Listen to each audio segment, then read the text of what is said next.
이 아줌마가 단단히 돌았나? 야, 너 지금 우리한테 개기는 거야?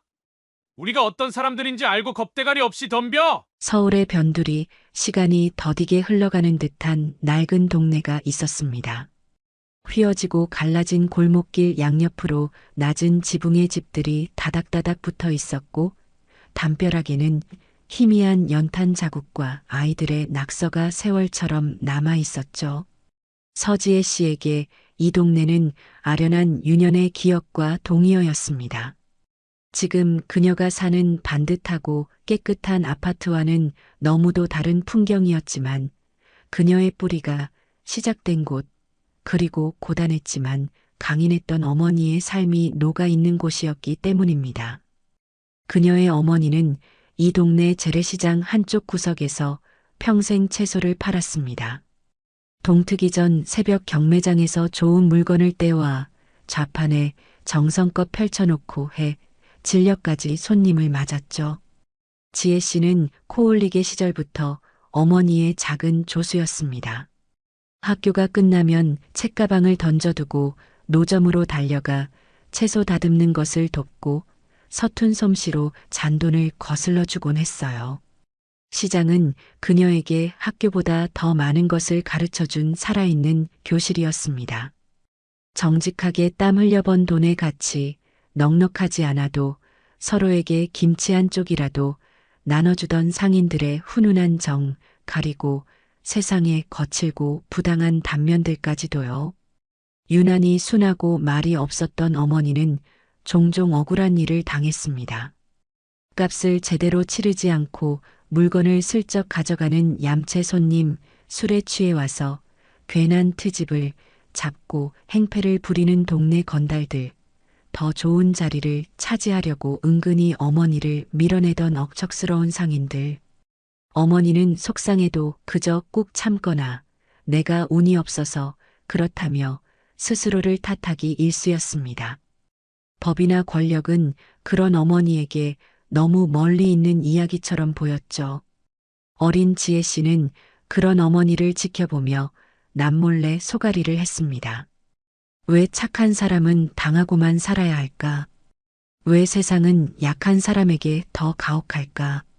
그녀는 작고 여린 가슴에 차가운 분노와 함께 막연하지만 강렬한 어떤 열망을 품기 시작했습니다. 내가 힘을 길러서 다시는 우리 엄마처럼 억울한 눈물 흘리는 사람이 없게 하겠어.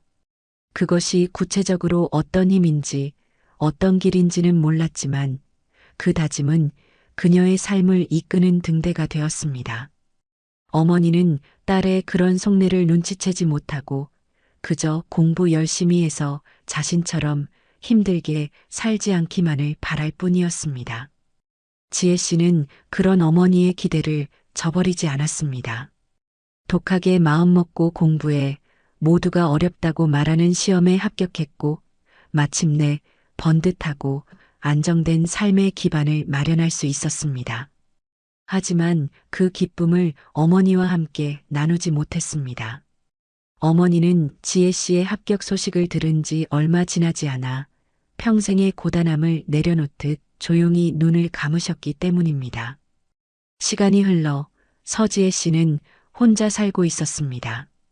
그녀가 사는 곳은 조용하고 깔끔하게 정돈된 오피스텔이었죠. 집안에는 꼭 필요한 최소한의 가구와 소지품만이 단정하게 놓여 있었습니다.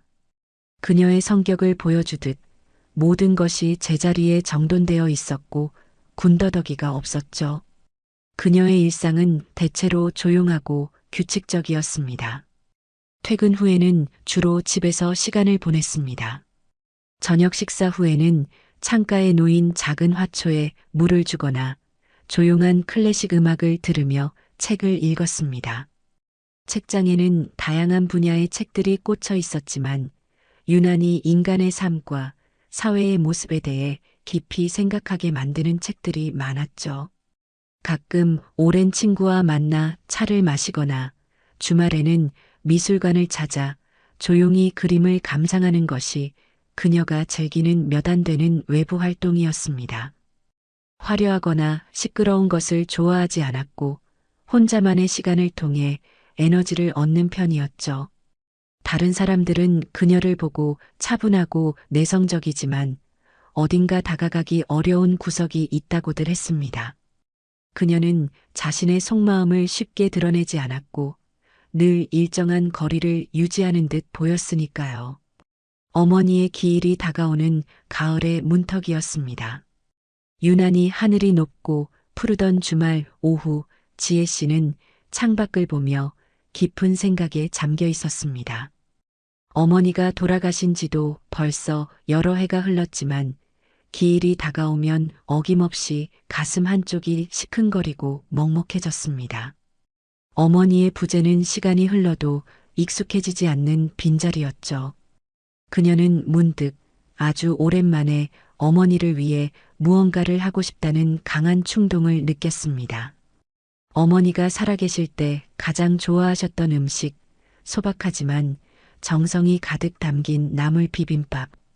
그 비빔밥을 손수 만들어 조용히 어머니를 기리고 싶었습니다. 그리고 이왕이면 어머니의 채취가 남아있는 그 옛날 재래시장에서 직접 장을 봐서 만들고 싶었죠.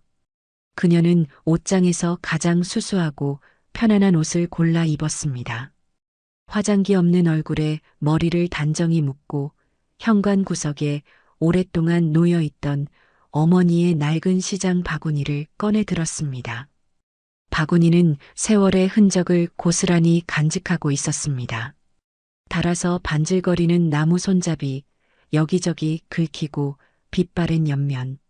하지만 지혜 씨에게는 세상 그 어떤 명품 가방보다 더 소중한 물건이었습니다. 바구니를 드는 순간 마치 어머니의 따뜻한 손을 잡는 듯한 느낌이 들었습니다. 그녀는 잠시 눈을 감고 오랜만에 찾아갈 시장과 그곳에서 만날 어머니의 기억들을 떠올렸습니다. 오늘은 그저 평범한 딸 서지혜로 돌아가기로 했습니다. 택시에서 내린 지혜 씨는 시장 입구에 섰습니다. 수십 년의 세월이 흘렀지만 시장의 풍경은 크게 변하지 않은 듯 했습니다. 물건값을 흥정하는 소리, 구수한 음식 냄새, 분주하게 오가는 사람들. 어린 시절 그녀의 세상이었던 그곳은 여전히 시끌벅적한 활기로 가득했습니다. 그녀는 천천히 시장 안으로 걸어 들어갔습니다. 좌판마다 싱싱한 채소와 과일, 생선들이 가득 쌓여 있었고 상인들의 우렁찬 목소리가 여기저기서 들려왔습니다. 어머니가 늘 다니시던 길을 따라 걷자 낯익은 얼굴들이 눈에 들어왔습니다. 어머니와 함께 늙어간 상인들은 이제 주름 가득한 할머니, 할아버지가 되어 있었죠. 지혜 씨는 먼저 어머니가 가장 오래 거래했던 채소 가게로 향했습니다. 가게 앞에는 백발이 성성한 할머니가 작은 의자에 앉아 손님을 기다리고 있었습니다. 할머니는 한참 만에야 지혜 씨를 알아보시고는 주름진 얼굴 가득 반가운 미소를 지었습니다. 세상에, 이게 지혜 아니야? 아이고, 이렇게 커서 몰라보겠네. 할머니, 저 기억하세요? 건강히 잘 지내셨어요? 그럼 기억하고 말고. 내 엄마가 너 똑똑하다고 입이 닳도록 자랑했었는데 이렇게 잘 커서 찾아오니 내가 다 기쁘네. 할머니는 지혜 씨의 손을 잡고 연신 반가워했습니다. 지혜 씨는 할머니에게 어머니 기일이라 나무를 사러 왔다고 말했습니다.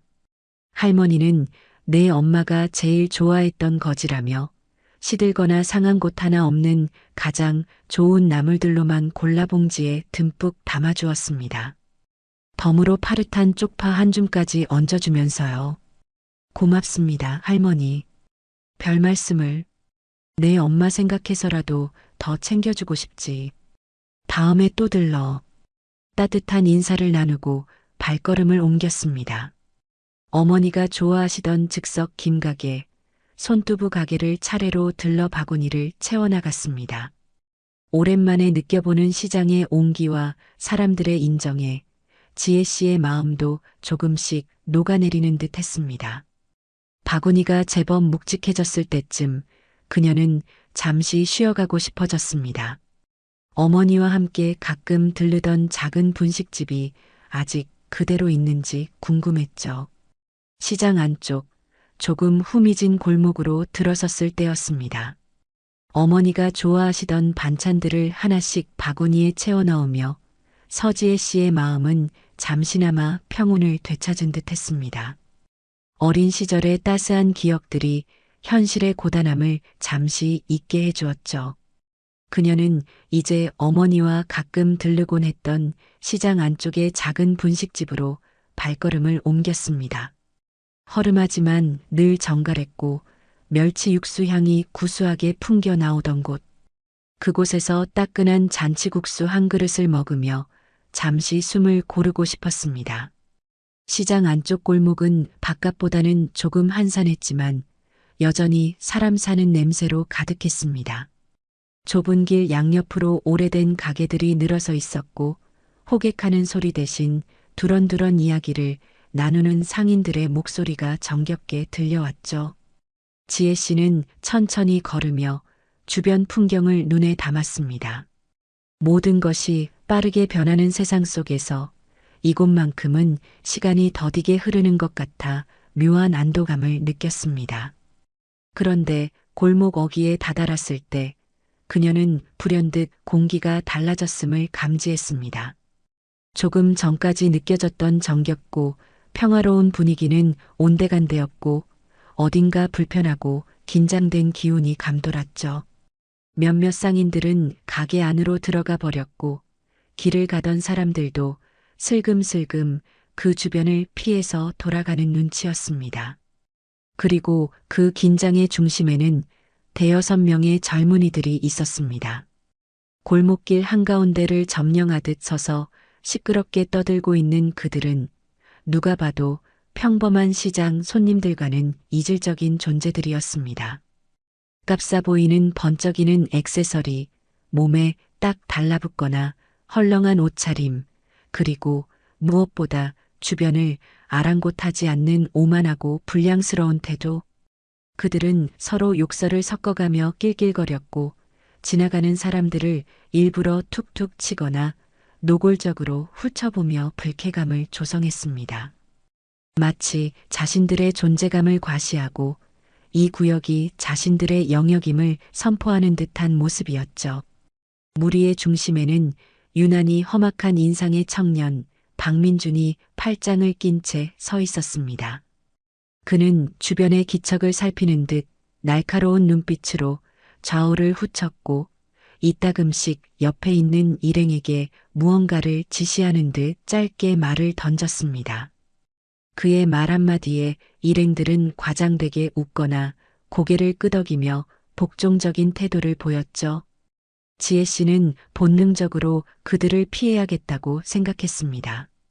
굳이 불필요한 마찰을 일으키고 싶지 않았고 무엇보다 모처럼 찾은 평화로운 추억 여행을 망치고 싶지 않았습니다.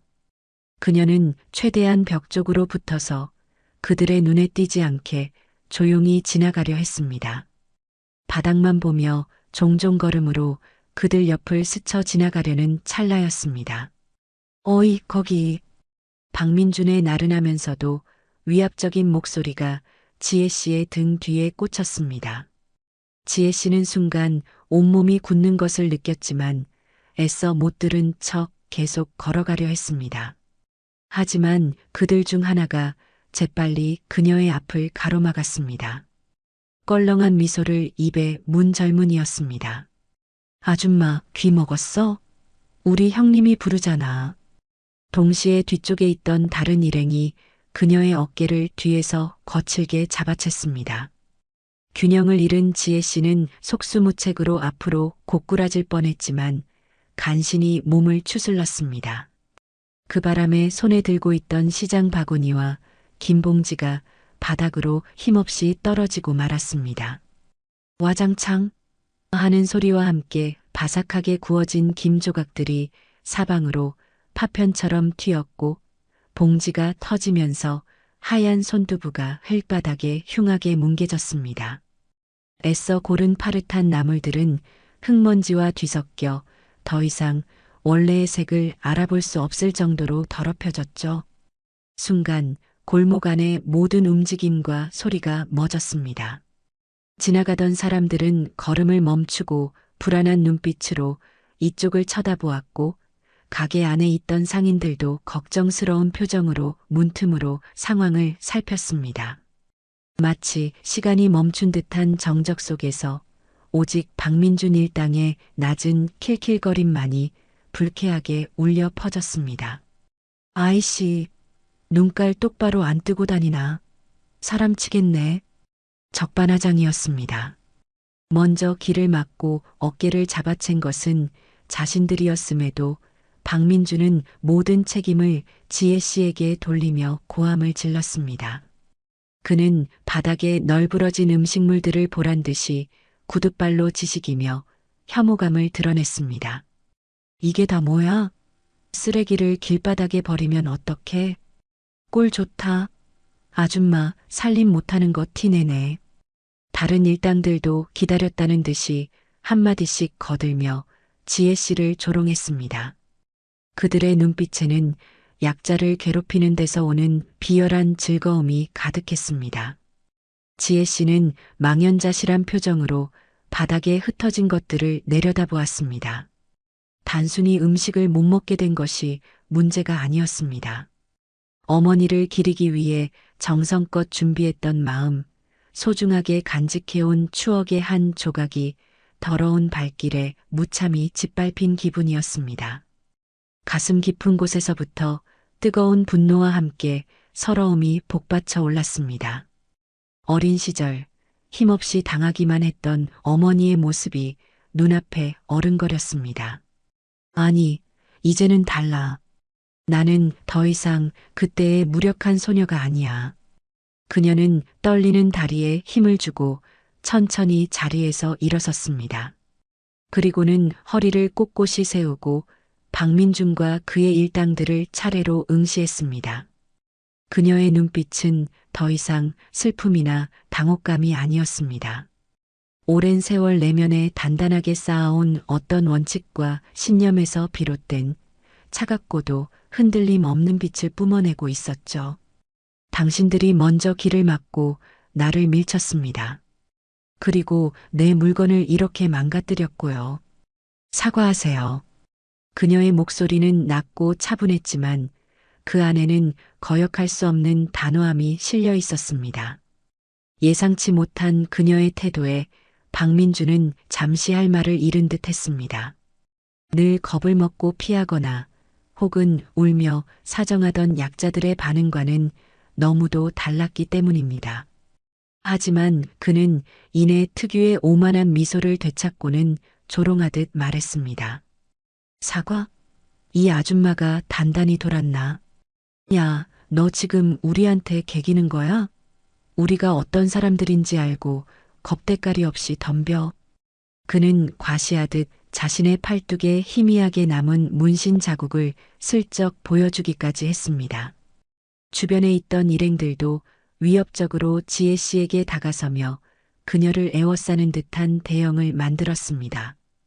골목 안의 긴장감은 극도로 높아졌습니다. 구경하던 사람들은 혹시라도 무슨 일이 벌어질까봐 조마조마한 마음으로 숨을 죽였습니다. 당신들이 어떤 사람이든 관심 없습니다. 다만 인간이라면 잘못된 행동에 대해서는 인정하고 사과할 줄 알아야 합니다. 그것이 상식이고 예의입니다. 지혜 씨는 조금도 물러서지 않고 자신의 원칙을 이야기했습니다. 그녀의 침착함과 논리 정연함은 오히려 박민준의 심기를 더욱 불편하게 만들었습니다. 그는 자신이 무시당하고 있다는 생각에 얼굴이 벌겋게 달아올랐습니다. 상식? 예의? 아줌마, 지금 나 가르치려 드는 거야? 이 바닥에서 그런 거 따지는 거 봤어? 힘이 전부야, 힘이. 너처럼 아무것도 없는 년은 그냥 닥치고 비키는 게 상책이라고. 박민주는 거친 말을 쏟아내며 지혜 씨를 몰아붙였습니다. 그는 이 주제 파악 못하는 여자를 철저히 짓밟아 누가 이 구역의 서열 위인지를 확실히 보여줘야겠다고 생각했습니다. 그는 보란 듯이 두툼한 지갑을 꺼내 들었습니다. 그리고는 안에 있던 5만 원짜리 지폐 대여섯 장을 되는 대로 구겨서 꺼냈습니다. 그래, 내까지 거 얼마나 한다고. 돈 때문에 이러는 거 아니야? 자, 여기 있다. 이거 먹고 떨어져. 그는 경멸과 조롱이 가득 담긴 눈빛으로 구겨진 지폐들을 지혜 씨의 얼굴을 향해 던지듯 뿌렸습니다. 힘없이 날린 지폐 몇 장은 지혜 씨의 어깨에 맞고 떨어졌고 나머지는 그녀의 발밑, 흙먼지와 뭉개진 음식물들이 뒤섞인 더러운 바닥 위로 힘없이 흩날렸습니다. 그 순간 지혜 씨의 모든 표정이 사라졌습니다. 분노도 슬픔도 모욕감도 느껴지지 않는 마치 깊은 겨울 호수처럼 차갑고 고요한 얼굴이었습니다. 그녀는 바닥에 떨어진 돈에는 눈길조차 주지 않았습니다. 대신 조용히 허리를 숙여 더 이상 쓸모없게 된 나물과 두부 조각들, 그리고 부서진 김가루들을 묵묵히 바구니에 쓸어 담기 시작했습니다. 하나하나 아주 천천히 마치 소중한 유품을 수습하듯 정성스러운 손길로. 그녀의 침묵과 무심한 행동은 박민준이 던진 돈다발보다 그 어떤 격한 항의나 욕설보다 훨씬 더 강력한 메시지를 전달하고 있었습니다. 당신들이 던진 돈 따위는 내게 아무런 의미도 없다. 당신들의 행동은 돈으로 해결될 수 있는 문제가 아니다. 박민주는 온몸의 피가 거꾸로 솟는 듯한 격한 모욕감을 느꼈습니다. 자신의 권위와 힘의 상징인 돈이 저 보잘것없는 여자 앞에서 완전히 무시당한 것입니다. 그는 당장이라도 저 여자의 멱살을 잡고 흔들고 싶었지만 주변의 시선과 마지막 남은 이성한 조각이 간신히 그를 막고 있었습니다. 뭐야, 저 여자. 아, 너 지금 나 무시하는 거야? 거기 안 서. 박민준이 악에 받쳐 소리쳤지만 지혜 씨는 아무런 대답 없이 묵묵히 자신의 일을 계속했습니다. 마지막 나물 조각까지 바구니에 담은 그녀는 천천히 몸을 일으켜 세웠습니다. 그리고는 텅 빈 것이나 다름없는, 하지만 세상 그 무엇보다 무거워 보이는 바구니를 들고 뒤도 돌아보지 않고 골목길을 걸어 나갔습니다. 그녀의 지친 어깨는 축 처져 있었지만 곧게 편 허리와 흔들림 없는 발걸음에서는 어떤 비굴함도 찾아볼 수 없었습니다. 오히려 침묵 속에서 조용히 빛나는 꺾이지 않는 존엄성이 느껴졌죠. 박민주는 주먹을 부들부들 떨며 그녀의 뒷모습을 노려보았습니다. 분명 자신이 이겼는데 왜 이렇게 속이 부글거리고 기분이 더러운지 알 수 없었습니다. 마지막 순간에 보았던 그 여자의 감정 없는 차가운 눈빛이 마치 낙인처럼 찍혀 머릿속을 떠나지 않았습니다. 그는 바닥에 침을 탁 뱉으며 거친 욕설을 내뱉었습니다. 별거지 같은 년 다 보겠네. 두고 봐라. 하지만 그의 분노 섞인 외침은 점점 멀어지는 지혜 씨의 뒷모습처럼 공허하게 흩어질 뿐이었습니다. 골목 안에는 다시 어색한 침묵과 함께 흙먼지 속에 뒹구는 구겨진 지폐 몇 장만이 그날의 불쾌한 사건을 증명하듯 남아 있었습니다. 다른 일당들도 맞장구를 치며 박민준의 비위를 맞추려 애썼습니다. 그들의 말에 박민준은 조금 기분이 풀리는 듯 했습니다. 하지만 여전히 마음 한구석의 찜찜함은 가시지 않았죠. 그는 바닥에 떨어진 돈을 발로 툭 차서 하수구 쪽으로 밀어넣으며 퉁명스럽게 말했습니다. 가자. 더러운 꼴 봤더니 술맛 떨어진다. 오늘은 내가 한 잔 크게 쏜다. 와, 역시 형님 통 크십니다. 형님 최고. 무리들은 언제 그랬냐는 듯 다시 시시덕거리며 박민준을 따랐습니다. 그들은 자신들이 오늘 또 한 명의 만만한 아줌마를 상대로 완벽한 승리를 거두었다고 생각했습니다. 자신들의 위세 앞에 상대는 결국 아무 말도 못하고 초라하게 물러났으니까요. 그들은 그 여자의 마지막 눈빛에 담긴 의미나 자신들의 행동이 불러올 파장에 대해서는 조금도 생각하지 않았습니다. 그들에게 중요한 것은 오직 현재의 힘과 시와 즉흥적인 쾌락뿐이었죠. 그들은 근처의 허름한 술집으로 몰려가 시끄럽게 술판을 벌였습니다. 오늘 있었던 일을 무용담처럼 떠벌리고 서로의 용감함을 치켜세우며 객기를 부렸습니다. 술이 거나하게 취하자 그들의 잠재된 괴팍함은 더욱 고개를 들기 시작했습니다. 누군가가 이대로 헤어지기 아쉽다고 말하자 박민주는 기다렸다는 듯이 제안했습니다.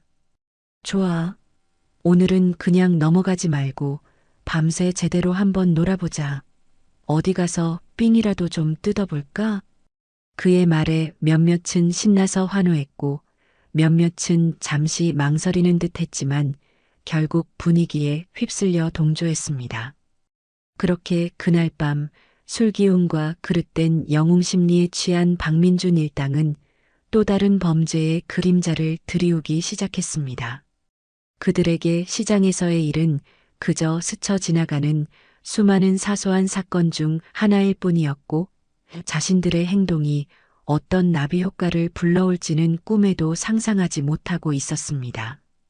박민준 일당의 행패는 그날 밤으로 끝나지 않았습니다. 오히려 자신들의 행동에 대한 아무런 제재나 처벌이 없다는 사실에 더욱 대담해져 갔죠. 그들의 범죄는 점점 더 노골적이고 심각한 양상을 띠기 시작했습니다. 며칠 뒤 그들은 새벽 시간까지 영업하는 작은 국밥집에 몰려가 술값을 내지 않고 소란을 피웠습니다. 가게를 혼자 운영하는 할머니가 돈을 요구하자 박민주는 영업방해로 신고하기 전에 조용히 하라며 되려 큰 소리를 치고 협박했습니다. 겁에 질린 할머니가 뒷걸음질 치자 일행 중 하나가 계산대에 놓여있던 현금 일부를 훔쳐 달아났습니다. 할머니는 뒤늦게 경찰에 신고했지만 이미 그들은 사라진 뒤였고 CCTV 화질이 좋지 않아 범인을 특정하기 어렵다는 답변만 들어야 했습니다.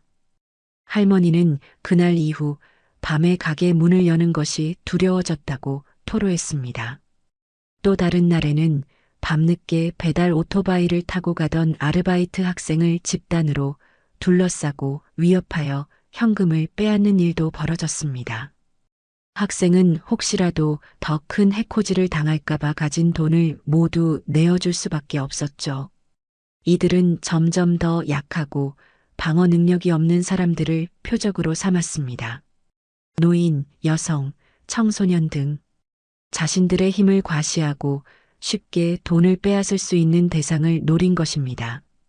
뿐만 아니라 그들은 자신들의 아지트처럼 이용하는 동네 PC방에서 상습적으로 청소년들의 게임 머니나 용돈을 갈취했습니다. 피해 학생들은 보복이 두려워 제대로 신고조차 하지 못하고 소가리를 해야 했죠.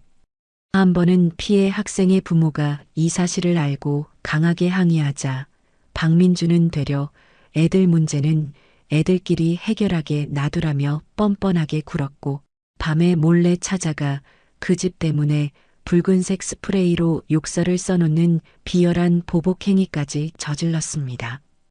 동네 주민들 사이에서는 박민준 일당에 대한 불안과 공포가 점점 커져갔습니다.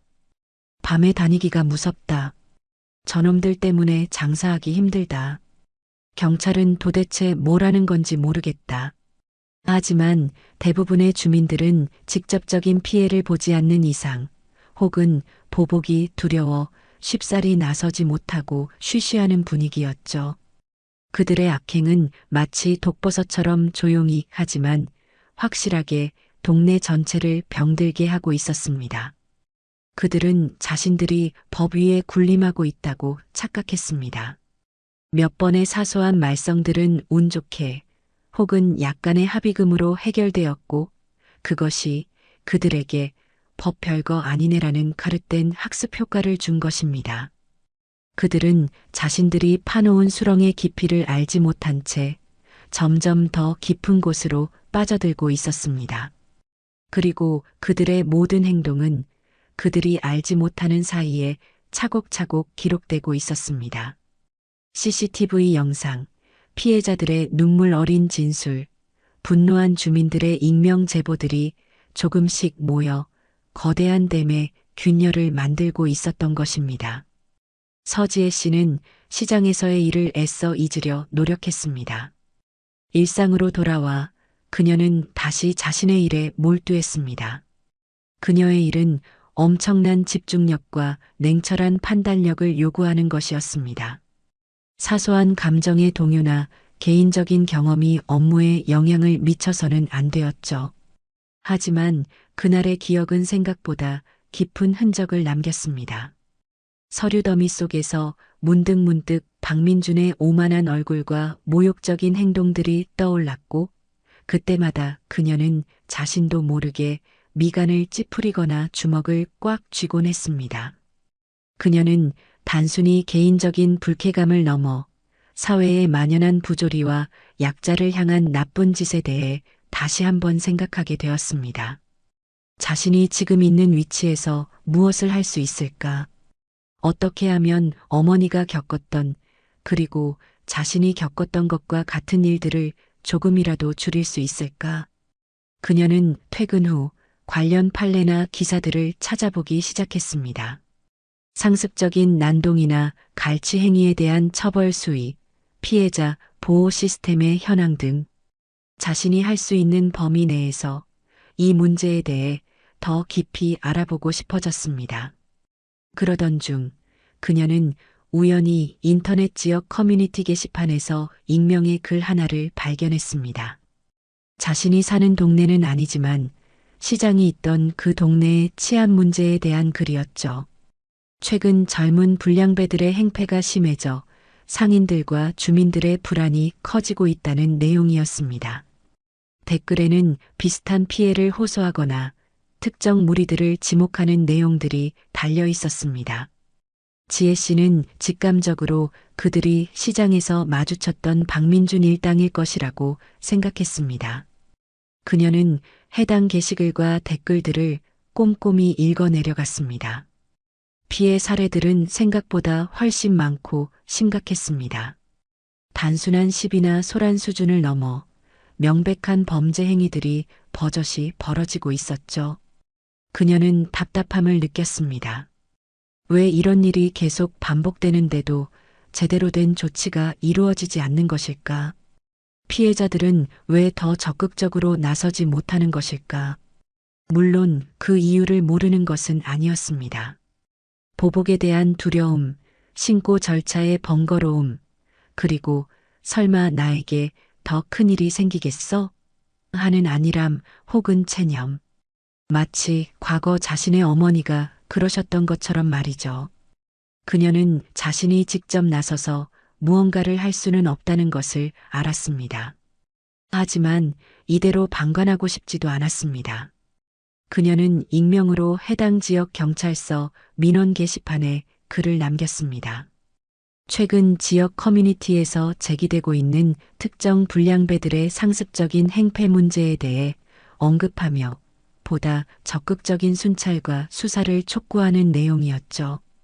자신의 신분은 밝히지 않았지만 최대한 논리적이고 구체적인 근거를 들어 문제의 심각성을 전달하려 노력했습니다. 그녀의 작은 행동 하나가 어떤 변화를 가져올지는 알 수 없었습니다. 하지만 그녀는 자신이 할 수 있는 최소한의 역할을 해야 한다고 생각했습니다.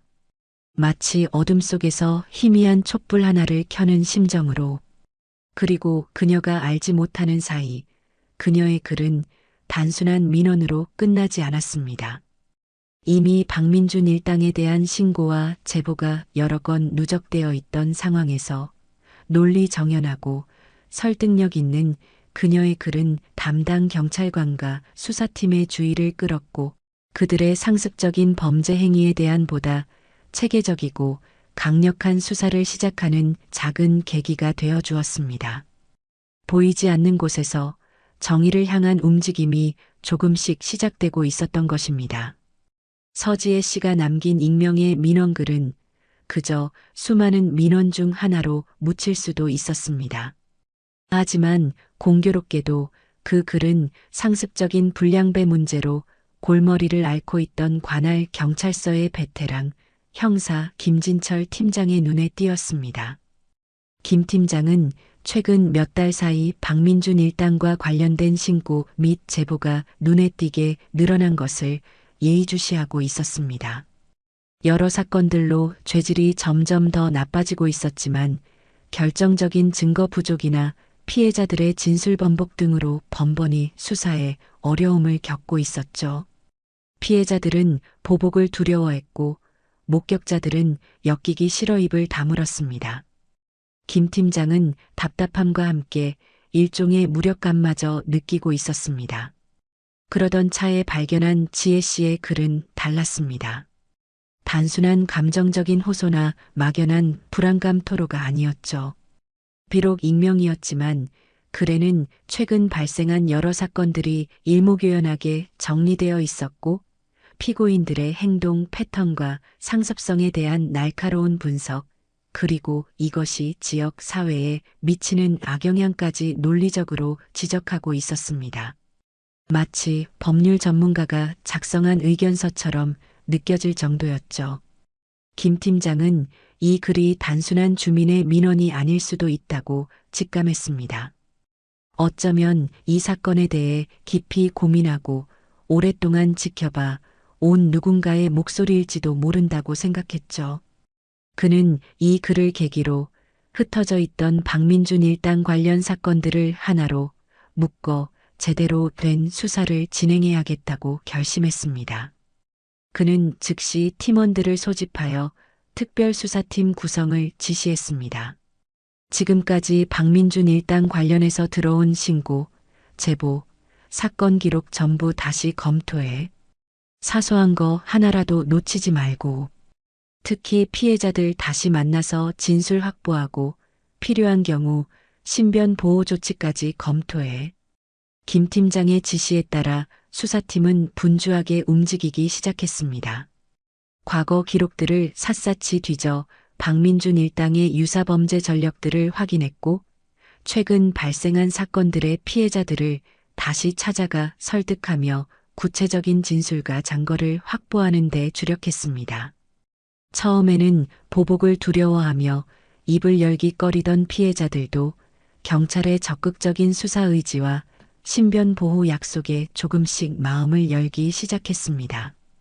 분식집 할머니는 당시 상황을 보다 상세하게 진술하며 범인들이 사용했던 위협적인 언사와 행동들을 구체적으로 증언했습니다. PC방에서 돈을 빼앗기고 부모님 집까지 난장판이 되었던 학생의 부모는 분노하며 그동안 모아두었던 증거 자료를 모두 제출했습니다. 시장 상인들 중에서도 용기를 내어 과거 박민준 일당에게 자릿세를 뜯기거나 행패를 당했던 경험들을 털어놓는 사람들이 나타나기 시작했죠. 그놈들 때문에 하루하루 장사하는 게 얼마나 불안했는지 모릅니다. 이번 기회에 아주 뿌리를 뽑아야 다시는 이런 일이 없을 겁니다. 피해자들의 증언은 하나둘 모여 박민준 일당의 상습적인 범죄 행각을 입증하는 강력한 증거가 되어갔습니다. 수사팀은 확보된 진술을 바탕으로 물증 확보에도 박차를 가했습니다. 사건 발생 장소 주변의 CCTV 영상을 샅샅이 분석하여 그들의 동선을 추적했고 범행 장면이 담긴 결정적인 영상들을 여러 개 확보하는 데 성공했습니다. 특히 분식집 사건 당시 비록 가게 내부 CCTV는 화질이 나빴지만 인근 상점과 주택가에 설치된 다른 CCTV 영상들을 교차 분석하여 도주하는 피고인들의 얼굴과 인상착의를 명확히 식별해낼 수 있었습니다. 또한 갈치 사건에서는 피해 학생의 친구들이 몰래 촬영해둔 영상이 결정적인 증거가 되었죠. 경찰은 박민준 일당의 아지트로 추정되는 PC방과 그들이 자주 모이는 당구장, 노래방 등을 중심으로 잠복 근무를 벌이며 추가적인 범죄 증거나 연관성을 파악하려 노력했습니다. 하지만 박민주는 의외로 교활하고 눈치가 빨랐습니다. 경찰의 수사망이 조여온다는 것을 어렴풋이 감지했는지 한동안 몸을 사리며 대놓고 문제를 일으키지는 않았죠. 하지만 물밑에서는 여전히 자신보다 약한 학생들을 상대로 위협을 가하거나 소에게 금품을 갈취하는 등의 행위를 계속하고 있었습니다. 김진철 팀장은 섣불리 움직였다가 증거인멸이나 도주의 우려가 있다고 판단했습니다. 시간이 걸리더라도 확실한 증거를 충분히 확보하여 그들의 상습성과 죄질의 심각성을 명백히 입증하는 것이 중요했죠. 그는 담당 검사와 긴밀히 협의하며 수사 방향을 조율했습니다.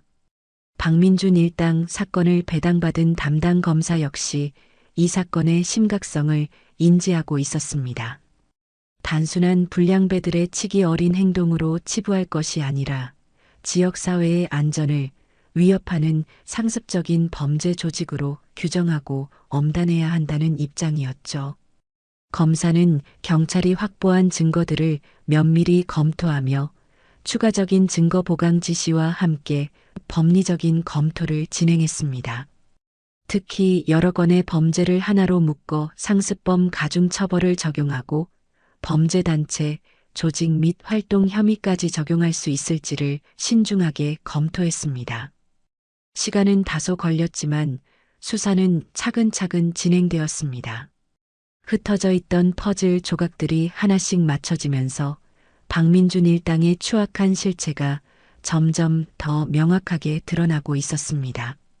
그들이 저지른 범죄의 횟수와 피해 규모는 예상보다 훨씬 더 컸고 그 방식 또한 매우 교활하고 악의적이었습니다. 마침내 김진철 팀장과 담당 검사는 더 이상 지체할 이유가 없다고 판단했습니다. 확보된 증거만으로도 박민준 일당 전원을 구속하고 엄벌에 처하기에 충분하다고 확신했죠. 체포영장과 압수수색 영장이 발부되었습니다. 이제 그물을 걷어 올릴 시간만이 남아 있었습니다. 작전은 신속하고 은밀하게 준비되었습니다. 김진철 팀장은 박민준 일당이 자주 출몰하는 시간대와 장소에 대한 정보를 종합하여 그들이 가장 방심하고 있을 만한 시간과 장소를 택했습니다. 바로 그들이 아지트처럼 이용하는 PC방에서 밤새 게임을 하고 나오는 새벽 시간이었습니다. 수십 명의 경찰관들이 동원되어 PC방 주변을 완벽하게 포위했습니다. 만약의 사태에 대비해 기동대 인력까지 지원받았죠. 새벽 어스름이 채 가시지 않은 시간. 밤새 게임에 몰두했던 박민준과 그 일당 대여섯 명이 피곤한 기색으로 PC방 문을 나섰습니다. 그들은 여전히 자신들에게 어떤 일이 닥쳐올지 전혀 예상하지 못한 채 시시덕거리며 담배를 입에 물었습니다. 바로 그 순간 김진철 팀장의 지시와 함께 잠복해 있던 경찰관들이 일제히 그들에게 달려들었습니다. 박민준, 김철수, 이영호, 체포한다. 뭐야? 왜 이래? 순식간에 벌어진 상황에 박민준 일당은 극도로 당황하며 격렬하게 저항하려 했습니다. 욕설을 내뱉고 몸부림치며 빠져나가려 했지만 이미 사방을 포위한 경찰관들에게는 역부족이었죠. 박민준은 마지막까지 발악하며 소리쳤습니다. 우리가 뭘 잘못했는데 이거 놓고 말해. 변호사 부를 거야. 하지만 김진철 팀장은 차가운 목소리로 미란다 원칙을 고지하며 그의 팔에 수갑을 채웠습니다. 상습 특수절도, 공동공갈, 공동상해 혐의로 체포한다. 변호사를 선임할 수 있고 변명의 기회가 있으며 체포구금 적부심을 청구할 권리가 있다.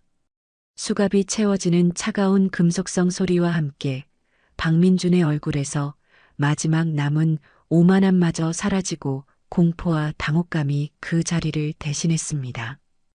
다른 일당들도 모두 속수무책으로 체포되어 경찰 차량에 태워졌습니다. 그들이 누렸던 짧고 비뚤어진 자유는 그렇게 막을 내렸습니다. 체포 작전과 동시에 그들의 주거지와 자주 이용하는 장소에 대한 압수수색도 이루어졌습니다. 경찰은 그들의 집에서 피해자들에게서 빼앗은 것으로 추정되는 금품 일부와 범행에 사용된 도구들을 찾아냈습니다. 박민준 일당 전원이 경찰서 유치장에 수감되었습니다. 그들은 서로에게 책임을 떠넘기거나 혹은 여전히 현실을 부정하며 혐의를 부인하려 했지만 경찰이 제시하는 명백한 증거들 앞에서는 더 이상 할 말이 없었습니다. CCTV 영상, 피해자 진술, 물적 증거들이 그들의 변명을 무력하게 만들었죠. 그들은 마침내 구속 상태로 검찰에 송치되었고 담당 검사는 추가적인 보강 수사를 거쳐 그들을 재판에 넘겼습니다. 상습적인 범죄 행위, 죄질의 불량함, 반성의 기미 없음 등을 고려하여 법정 최고형을 구형할 방침이라는 소식이 지역 언론을 통해 작게 보도되었습니다. 박민준 일당의 체포 소식은 그들이 활개치던 동네에 조용하지만 큰 파장을 일으켰습니다. 상인들과 주민들은 안도하면서도 혹시라도 풀려나 보복하지 않을까 하는 불안감을 완전히 떨치지는 못했죠. 하지만 예전처럼 쉬쉬하거나 두려워하기만 하지는 않았습니다. 피해자들은 서로 연락하며 재판 과정에 대한 정보를 공유했고 엄벌을 촉구하는 탄원서를 준비하기도 했습니다. 그동안 억눌려왔던 목소리들이 조금씩 힘을 얻고 있었던 것입니다. 한편 서지혜 씨는 아침 신문의 작은 사회면 기사를 통해 박민준 일당의 구속 기소 소식을 접했습니다. 기사에는 그들의 구체적인 범죄 혐의들이 간략하게 나열되어 있었죠. 그녀는 기사를 읽으며 만감이 교차했습니다. 자신의 작은 행동이 어떤 식으로든 영향을 미쳤을지도 모른다는 생각, 그리고 그들이 저지른 악행이 생각보다 훨씬 더 심각했다는 사실에 대한 안타까움과 분노. 하지만 그녀는 여전히 이 사건과 거리를 두었습니다.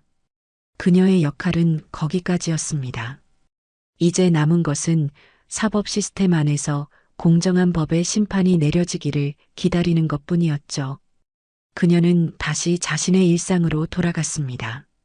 하지만 그녀의 마음속에는 그날 시장에서 느꼈던 차가운 분노와 함께 정의가 제대로 실현되기를 바라는 조용하고 간절한 기다림이 자리하고 있었습니다. 그리고 그녀는 알지 못했습니다. 자신이 그토록 기다리는 그 공정한 법의 심판을 바로 자신의 손으로 내리게 될 운명이라는 사실을 말입니다. 2025년 4월의 마지막 월요일. 봄 기운이 완연했지만 지방법원 청사 주변의 공기는 아침부터 긴장감으로 가득했습니다. 벚꽃은 이미 지고 연두빛 새잎이 돋아나는 싱그러운 계절이었지만 법정으로 향하는 사람들의 표정은 대부분 무겁거나 굳어 있었죠.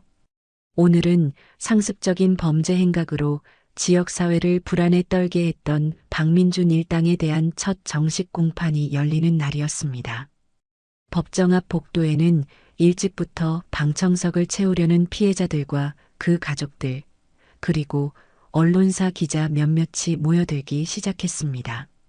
분식집 할머니는 아들의 부축을 받으며 힘겹게 걸음을 옮겼고 PC방 사건 피해 학생의 부모는 서로의 손을 꼭 잡은 채 굳은 표정으로 기다리고 있었습니다.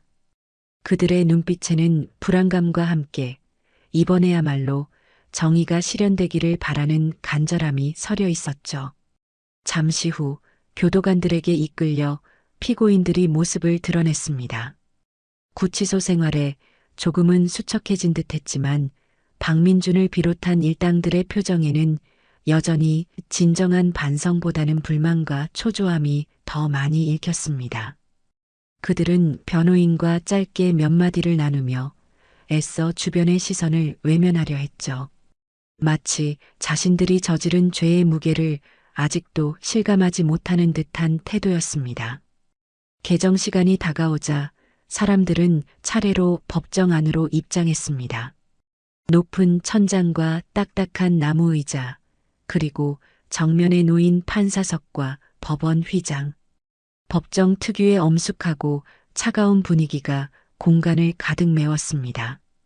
방청석은 금세 피해자들과 관계자들로 채워졌고 팽팽한 긴장감 속에서 모두가 재판의 시작을 기다렸습니다. 검사와 변호인이 각자의 자리에 앉았고 피고인들이 피고인석에 나란히 섰습니다. 지금부터 재판을 시작하겠습니다.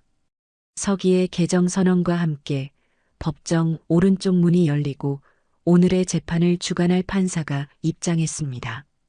검은 법복을 입은 판사는 흐트러짐 없는 걸음으로 판사석을 향해 걸어갔습니다.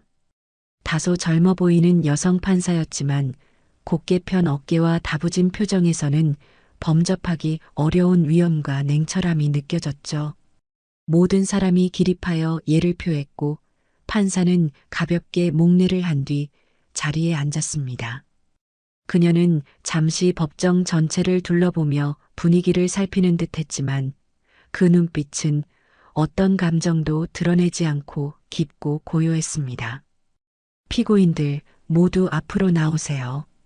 판사의 차분하면서도 명료한 목소리가 법정 안에 울려 퍼졌습니다.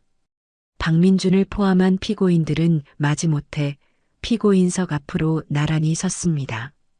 그들은 대부분 고개를 숙인 채 바닥만 내려다보고 있었죠.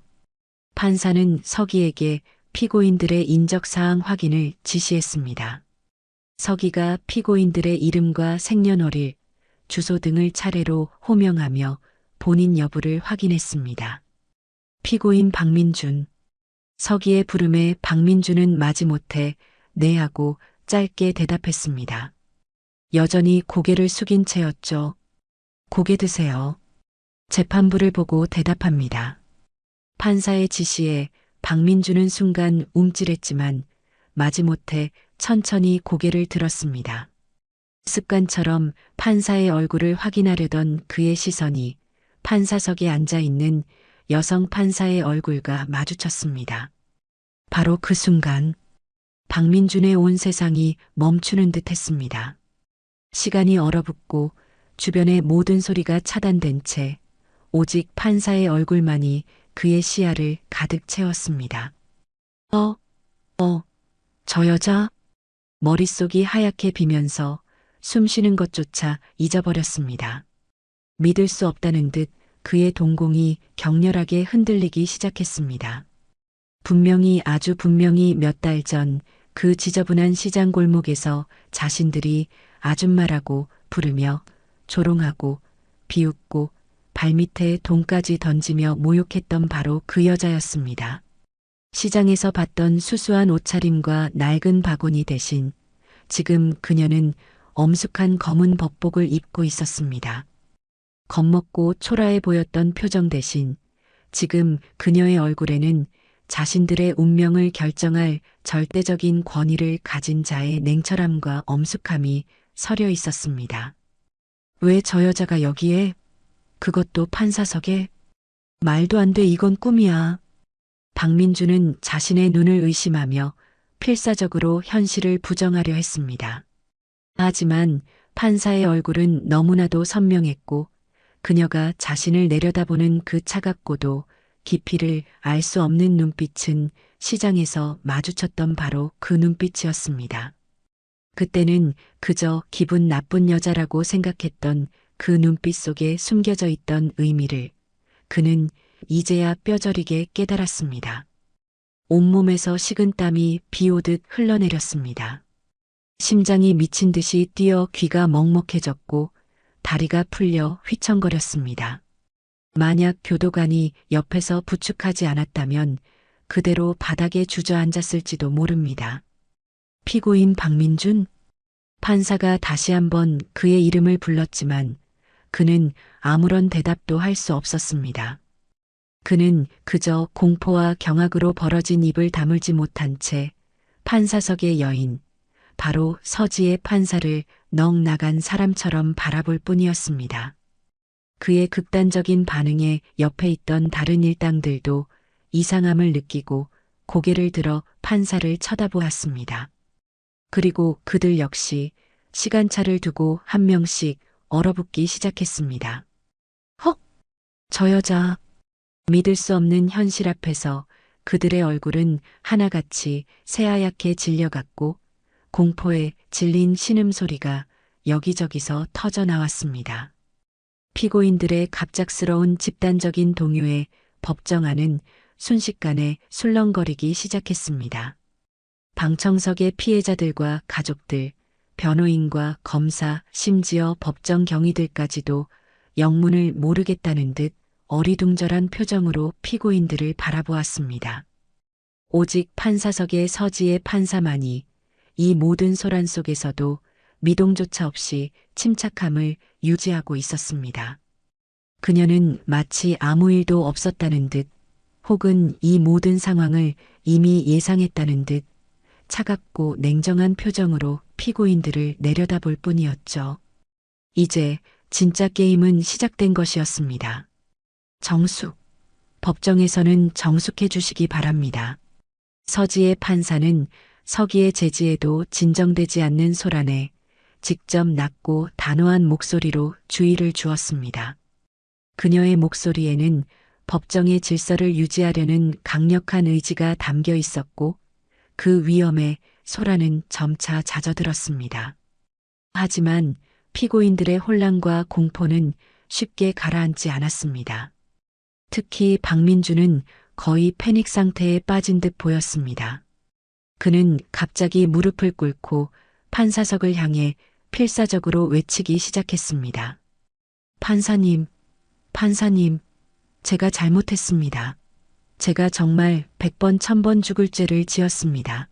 제발 자비를 베풀어 주십시오. 네. 그는 눈물 콧물까지 흘리며 애원했지만 그 모습은 반성보다는 처벌을 피하려는 비굴한 발악처럼 보였습니다. 다른 일당들도 앞다투어 용서해 주십시오. 다시는 안 그러겠습니다. 를 외치며 바닥에 엎드릴 기세였죠. 그들의 돌변한 태도에 변호인조차 할 말을 잃고 망연자실한 표정을 지었습니다. 서지의 판사는 그들의 추태를 잠시 말없이 지켜보았습니다.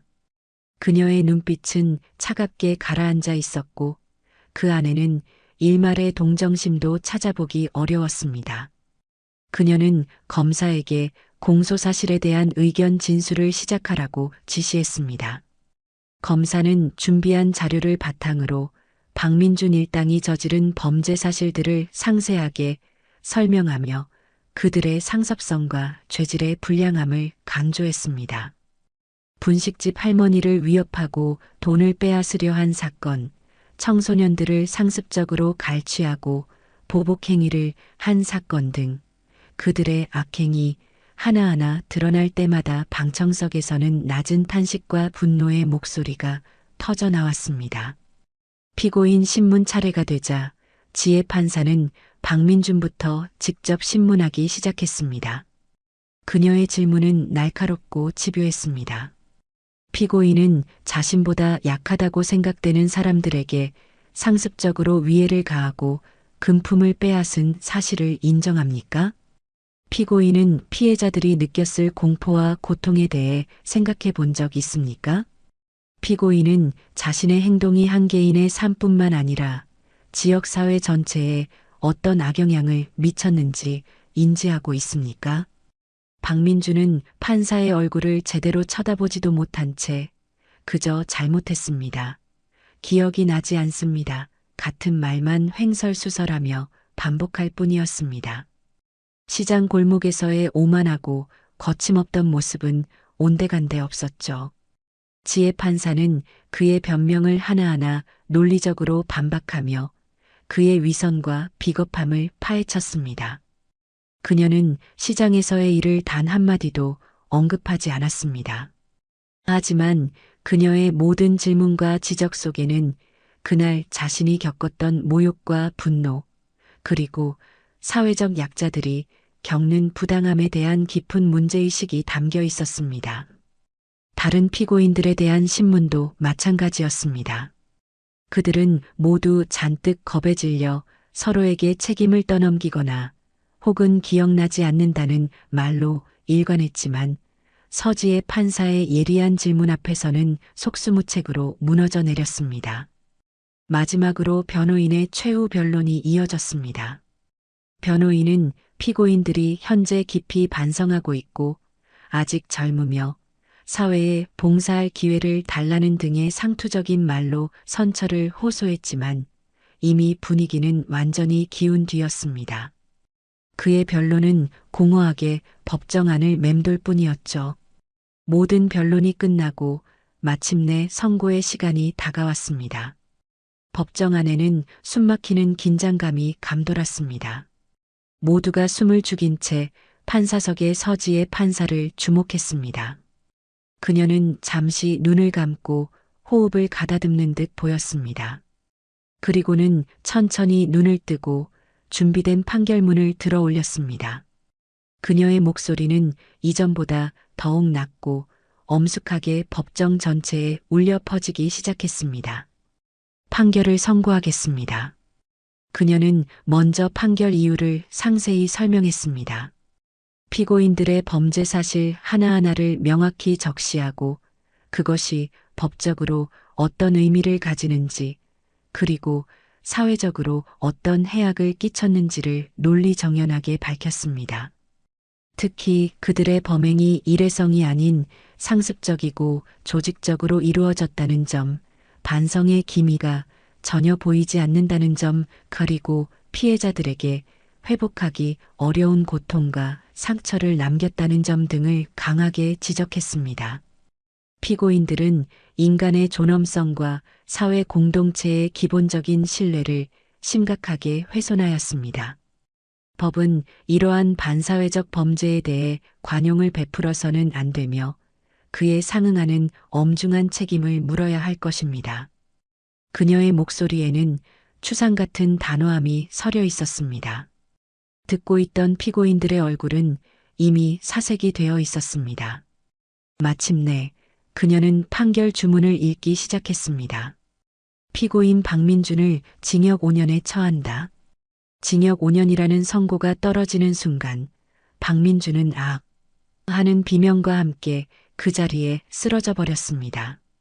예상했던 것보다 훨씬 상상 이상으로 무거운 형량이었습니다. 방청석에서는 짧은 탄성이 터져 나왔습니다. 서지의 판사는 잠시 말을 멈추고 쓰러진 박민준을 차갑게 내려다본 뒤 계속해서 판결을 이어갔습니다. 피고인 김철수를 징역 3년에 처한다. 피고인 이영호를 징역 2년 6개월에 처한다.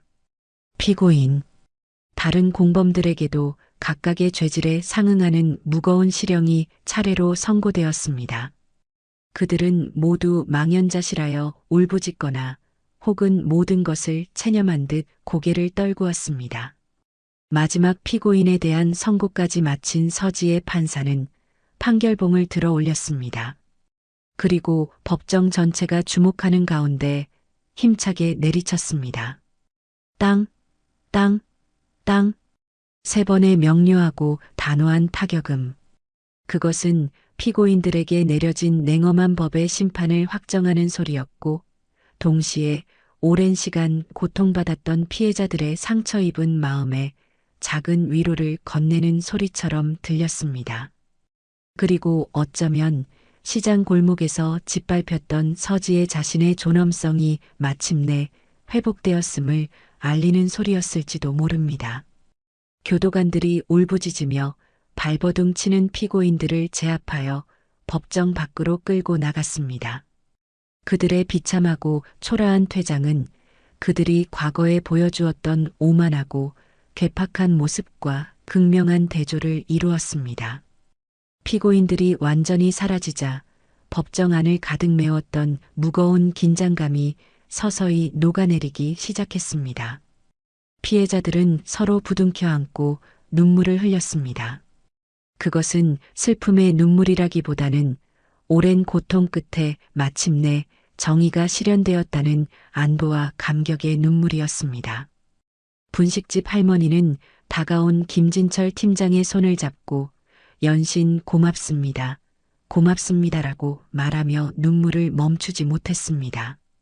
PC방 학생의 부모는 담당 검사에게 다가가 깊이 고개를 숙여 감사를 표했습니다. 재판이 모두 끝나고 서지의 판사는 조용히 판사석에서 내려와 법정을 나섰습니다. 그녀의 얼굴은 여전히 평정을 유지하고 있었지만 발걸음은 아까보다 조금은 가벼워진 듯 보였죠. 판사실로 돌아온 그녀는 법복을 벗어 옷걸이에 걸었습니다. 그리고 창가로 다가가 따스한 봄 햇살이 비치는 법원 청사 앞들을 잠시 내려다보았습니다. 연두빛 새순이 돋아난 나뭇가지들이 바람에 부드럽게 흔들리고 있었습니다. 모든 것이 새롭게 시작되는 계절, 봄. 그녀는 오늘 판사로서 마땅히 해야 할 일을 했을 뿐이라고 생각했습니다. 개인적인 감정은 철저히 배제하고 오직 법과 증거에 따라 공정한 판결을 내리기 위해 노력했습니다. 하지만 마음 깊은 곳에서 느껴지는 이 잔잔한 평온함과 성취감은 무엇일까? 그녀는 가방 속 깊이 넣어두었던 어머니의 낡은 사진을 꺼냈습니다. 사진 속 어머니는 여전히 인자한 미소로 그녀를 바라보고 있었습니다. 마치 내 딸 장하다라고 말해주는 듯 했습니다. 지혜 씨는 사진을 가슴에 품고 잠시 눈을 감았습니다. 오랜 세월 그녀를 괴롭혔던 어머니에 대한 죄송함과 안타까움이 이제는 조금 다른 감정으로 변해가고 있음을 느꼈습니다. 그것은 바로 어머니가 그토록 원했지만 가질 수 없었던 정의를 이제 자신이 실현할 수 있는 위치에 있다는 자각과 책임감이었습니다. 주말이 되자 그녀는 다시 한번 시장을 찾았습니다. 지난번과는 완전히 다른 가볍고 평온한 마음으로 그녀는 어머니가 좋아하시던 신선한 나물과 따끈한 손두부, 고소한 김을 정성껏 골라 어머니의 낡은 바구니에 가득 담았습니다. 집으로 돌아와 그녀는 서툴지만 정성을 다해 나물을 무치고 밥을 지어 작은 밥상을 차렸습니다. 어머니의 사진 앞에 소박한 비빔밥 한 그릇을 놓고 그녀는 조용히 식사를 시작했습니다. 향긋한 나물 향기와 따스한 밥의 온기가 온 집안에 퍼져나갔습니다. 그것은 단순한 한 끼 식사가 아니었습니다. 과거의 상처를 치유하고 현재의 자리에서 최선을 다하며 미래를 향해 나아가겠다는 그녀의 조용한 다짐이자 하늘에 계신 어머니께 드리는 가장 진심 어린 위로였습니다. 창밖으로 비치는 눈부신 봄 햇살 속에서 그녀의 얼굴에는 오랜만에 편안하고 깊은 미소가 피어올랐습니다. 통쾌한 정의 구현 뒤에 찾아온 것은 씁쓸한 복수가 아닌 밝고 희망찬 내일을 향한 새로운 시작이었습니다.